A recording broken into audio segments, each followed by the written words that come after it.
ہم کریں گے ہر مظلوم کی حمایت۔ بسمillahirrahmanirrahim، السلام علیکم، میں ہوں حرین فاطمہ اور آپ دیکھ رہے ہیں حمایتی نیوز HD چینل۔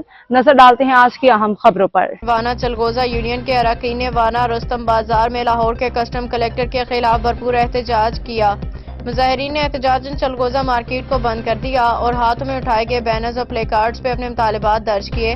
اس موقع پہ عمران وزیر نے میڈیا نمائندوں سے گفتگو کرتے ہوئے انکشاف کیا کہ لاہور میں وزیرستان کے چلگوزہ سٹور کو کسٹم کلیکٹر نے غیر قانونی طور پہ سیل کر دیا۔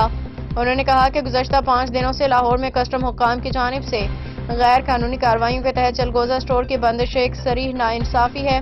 زاہد اللہ وزیر نے مزید وضاحت کرتے ہوئے کہا کہ ہم چلگوزہ قانونی طریقہ کار کے تحت ملک کے مختلف شہروں تک سپلائی کرتے ہیں اور محکمہ جنگلات کو فی کلو 25 روپے ٹیکس بھی ادا کرتے ہیں۔ انہوں نے کہا کہ تمام قانونی تقاضے پورے کرنے کے باوجود وزیرستان کے چلگوزہ سٹور کو سیل کرنا سراسر ظلم اور استحصال کے مترادف ہے۔ انہوں نے مزید کہا کہ چلگوزہ خالص وزیرستان کی پیداوار ہے جسے غیر قانونی طریقے اسمگلنگ کے ذریعے نہیں لایا گیا۔